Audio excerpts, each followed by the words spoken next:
Growing up in Yorkshire, Kes, much like the pitheads and chimneys to Billy Casper, loomed over us like a grimy shadow. It felt like a cinematic postcard of the world we were living in, warts and all that. So it makes total sense to me why that film would leave such a mark on my psyche. But what is it about that film that keeps calling not just me, but countless others back beyond that?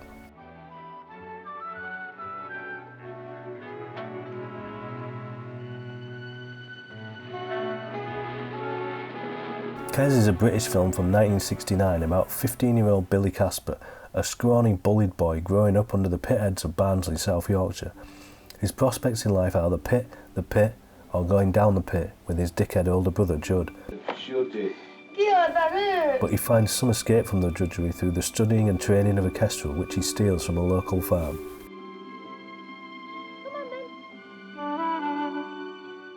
It's a relentlessly grim film, offering very little hope for poor Casper, or his mother, or his brother, though he doesn't seem to care. No, I'll be watching her bird tonight. She'll not have feathers on. But it's brimming with humour, or banter, or the crack, depending on where you're from. The sort rarely seen on our screens at the time in such a raw state, with all its nasty immediacy. It doesn't shy away from the sort of laughs to be had at anybody's expense in that climate, even from the teachers. Inside left, back there, idiot. My PE teacher at school had a giant bin filled with abandoned sports kits that if we forgot our kit, we weren't allowed to touch. God knows why. Maybe he had something hidden in there. Possibly the French teacher, who he was bonking. No. If we forgot our kit, he'd march back into the office and return with the shorts from hell, which were exact replicas of Billy's from Kes. I once asked him if he'd ever seen Kes, and he told me it was the reason he became a PE teacher. Guess that explains why he was a shit one.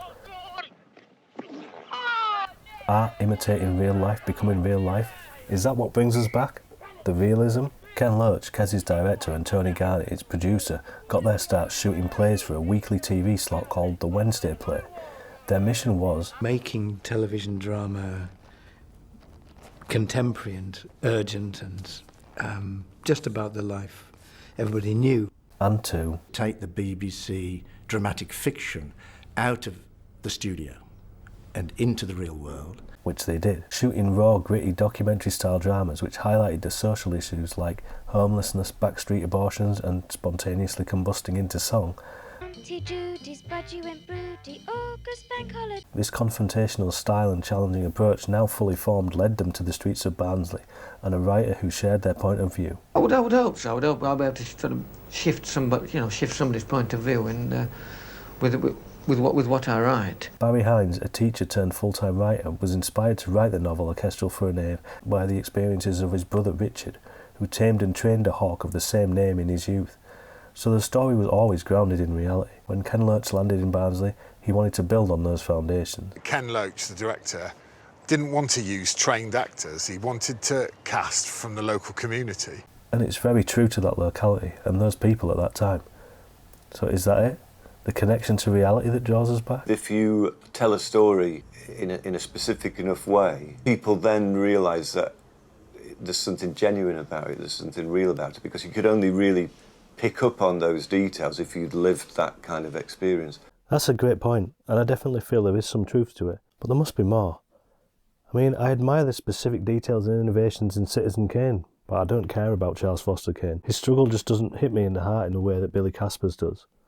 There must be something else in there that hasn't been in the subsequent films which have somewhat copied and pasted its template, be it Billy's dancing or Mia's dancing or what's-her-name singing.